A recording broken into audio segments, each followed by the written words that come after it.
Et s'il existait, enfoui sous des parchemins oubliés de Tolkien, un fragment d'histoire jamais raconté, une rencontre improbable entre deux êtres que tout oppose, l'un aussi ancien que la première note de la création, l'autre né du feu et de la convoitise.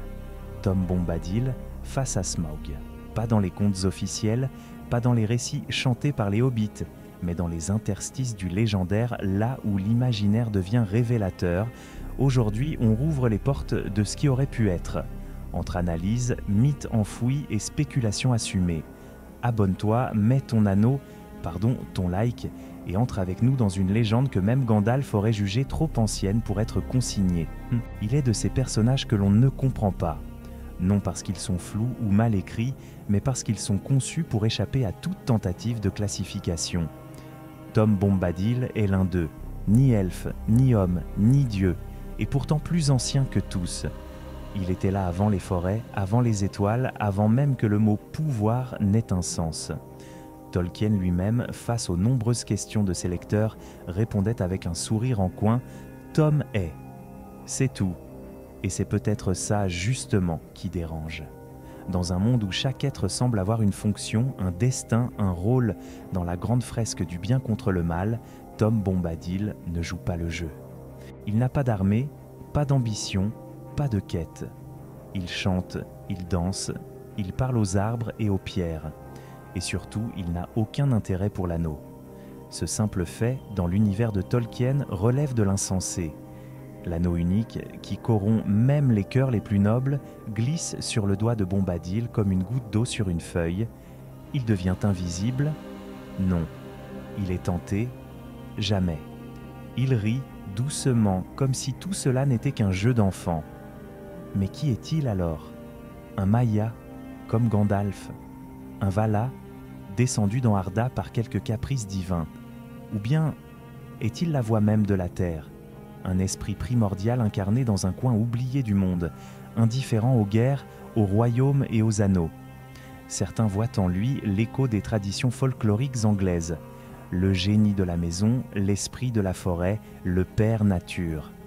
D'autres pensent qu'il est une métaphore vivante de l'auteur lui-même, présent dans son monde, mais sans jamais en altérer le cours. Mais peut-être faut-il arrêter de chercher, car tout chez Bombadil invite au lâcher-prise. Là où les autres personnages luttent, avancent, tombent et se relèvent, Tom reste, immobile et libre. Il n'est pas au-dessus du bien et du mal, il est ailleurs. Dans un autre récit, un récit où la lumière n'a pas besoin de lutter contre l'ombre car l'ombre ne l'a jamais atteinte. Et c'est précisément cette étrangeté radicale qui rend la rencontre avec Smaug si fascinante à imaginer. Le feu destructeur, avide et possessif, face à l'indifférence joyeuse de l'être le plus ancien. Deux absolus, deux formes de pouvoir, l'un qui consume, l'autre qui ignore. Mais avant d'y venir, il nous faut encore descendre dans les profondeurs, là où dort le dragon. Il ne dort jamais tout à fait.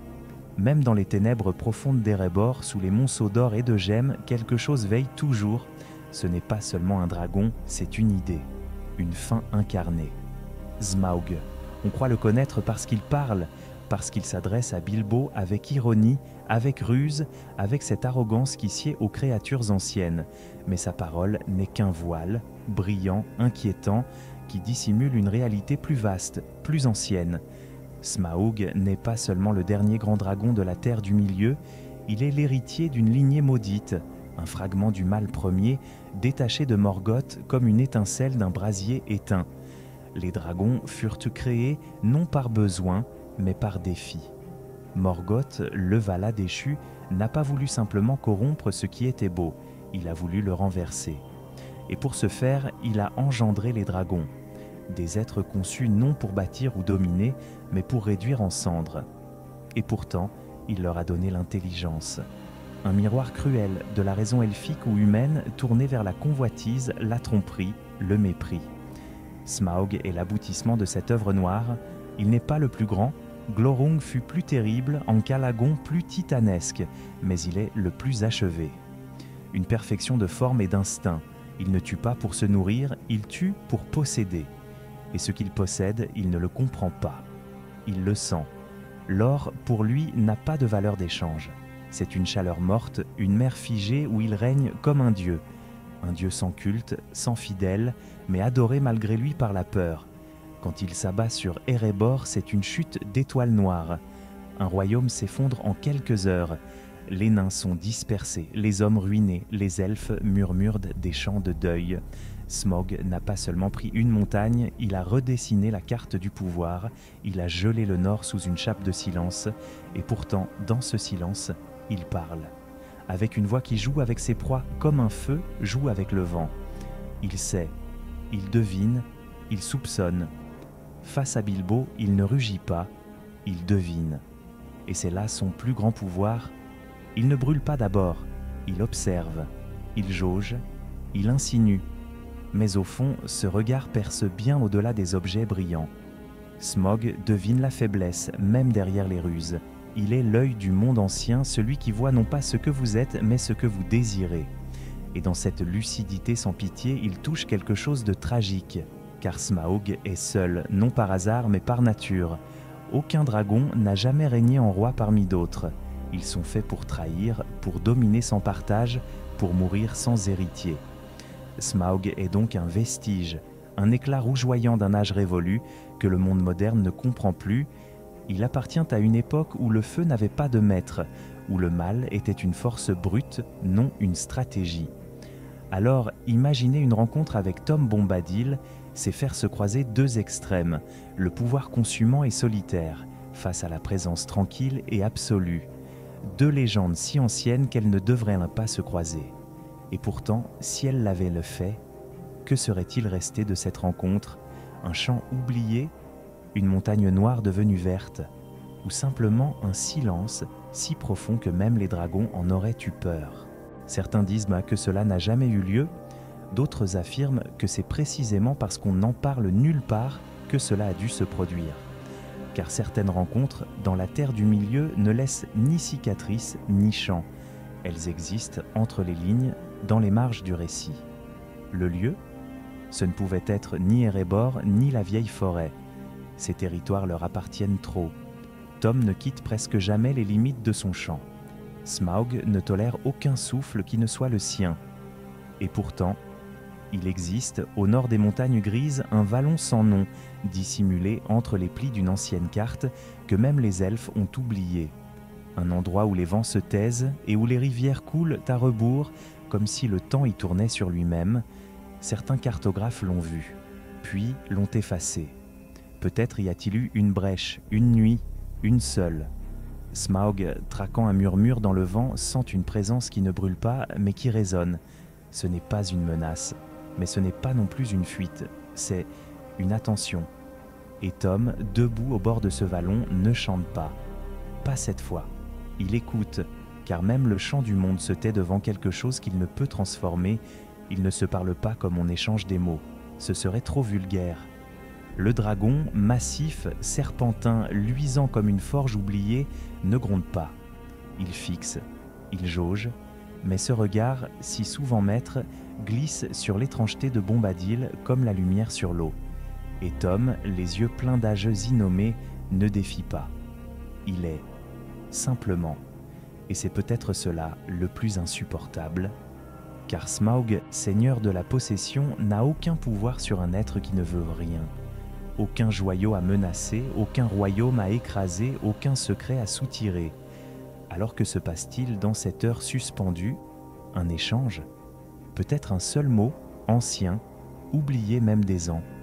Peut-être rien qu'un souffle, mais dans ce souffle, quelque chose s'est dit. Le feu, pour une fois, n'a pas brûlé, et la terre, pour une fois, n'a pas absorbé. Ce fut un moment d'équilibre, fragile, éphémère, parfait. Ils se sont séparés comme deux comètes croisent leur trajectoire, sans guerre, sans paix, avec la conscience rare d'avoir perçu un autre absolu. Depuis, dans certains rêves, les plus anciens d'entre les elfes murmurent ce nom, la rencontre silencieuse.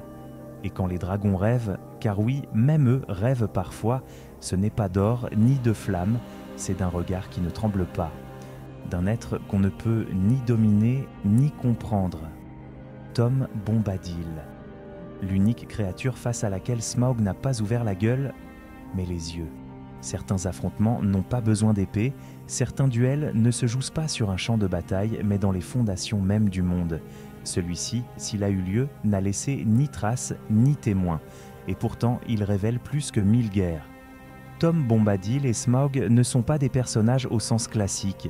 Ils sont des forces, des archétypes, des extrêmes opposés d'une vérité plus ancienne que le bien et le mal. D'un côté, la nature dans ce qu'elle a de plus pur, de plus indomptable. Pas la nature idéalisée, celle des jardins entretenus ou des paysages chantés, mais la nature brute, originelle, celle qui ne cherche ni à régner ni à plaire. Tom ne protège pas la forêt, il est la forêt. Il n'habite pas la terre, il la chante, il l'écoute, il l'est. Il n'a pas d'histoire parce qu'il n'a pas de besoin. Il est hors du récit parce qu'il est ce qui permet au récit d'exister. En face, Smaug est tout ce qu'il représente, l'appropriation, la fixation, le feu figé dans la convoitise. Smaug n'est pas simplement destructeur, il est conservateur du chaos. Il ne détruit pas pour faire place au nouveau, mais pour cristalliser l'ancien dans une éternité stérile. Il veut posséder le monde pour qu'il cesse de changer. Son or est figé, son pouvoir solitaire. Leur rencontre, dans cette perspective, devient un moment d'équilibre absolu entre deux pôles cosmiques. Ce n'est pas seulement la forêt contre le feu, c'est la fluidité contre la cristallisation, la présence contre la possession, l'être contre l'avoir. Et Tolkien, dans son œuvre, semble constamment naviguer entre ces deux tensions. D'un côté, l'appel de la terre, du chant, de la simplicité vivante, représentée par les hobbits, par les ents, par la comté. De l'autre, la tentation de l'anneau, du pouvoir, de l'ordre imposé, que ce soit par Sauron ou par ceux qui, comme Boromir, veulent bien faire. La figure de Tom Bombadil échappe à cette dialectique. Il ne lutte pas contre l'anneau, il le transcende. Et Smaug, à sa manière, la pousse à son extrême inverse. Il est l'anneau sans anneau, une volonté totale d'emprise mais sans dessein, un désir de possession pure sans fin ni fonction. Alors que révèle leur confrontation silencieuse. Peut-être ceci, que le pouvoir, même lorsqu'il se croit absolu, trouve toujours sa limite dans l'indifférence. Smaug, face à Tom, n'est pas vaincu, il est annulé. Non pas écrasé, mais rendu inopérant. Et cette scène, si elle a eu lieu, ou même si elle n'a fait que frôler l'histoire, a peut-être semé quelque chose, une vibration, un écho, un doute dans l'esprit du dragon, un souvenir enfoui qui des années plus tard aurait pu troubler son sommeil, une faille microscopique dans son assurance, assez pour qu'un simple hobbit puisse s'y faufiler.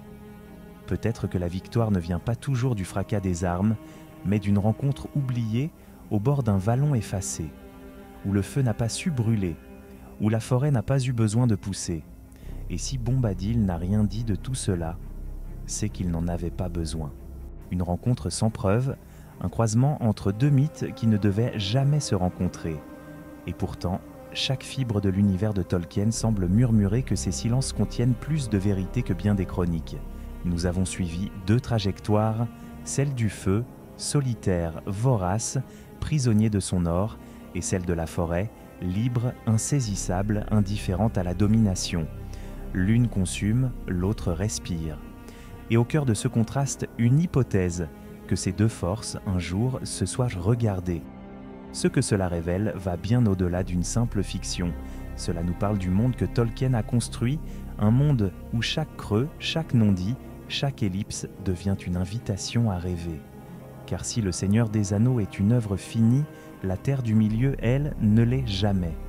Elle vit, elle change, elle pousse en nous, comme les racines d'un vieux chêne ou comme la braise sous une montagne. Et peut-être est-ce cela le véritable héritage de Tolkien, non pas un monde fermé mais une forêt ouverte, un mythe qui ne se contente pas d'être raconté mais qui attend d'être prolongé. Alors cette rencontre, fable, souvenir effacé, ou légende murmurée entre deux pages que nul n'a encore tournées, à vous de choisir, à vous d'imaginer. Que se seraient-ils dit ces deux êtres hors du temps? Quel regard auraient-ils échangé? Quels secrets partagent ceux qui n'ont besoin ni de vaincre, ni d'être vaincus? Et si cette histoire vous a touché, si elle a réveillé une part de vous qui aime marcher dans les chemins non écrits, alors rejoignez la communauté. Abonnez-vous, laissez un pouce levé, non pour moi, mais pour les légendes qui dorment encore sous les collines. Car ici, nous ne suivons pas seulement les grandes batailles, nous écoutons aussi les silences. Et parfois, ce sont eux qui racontent le plus.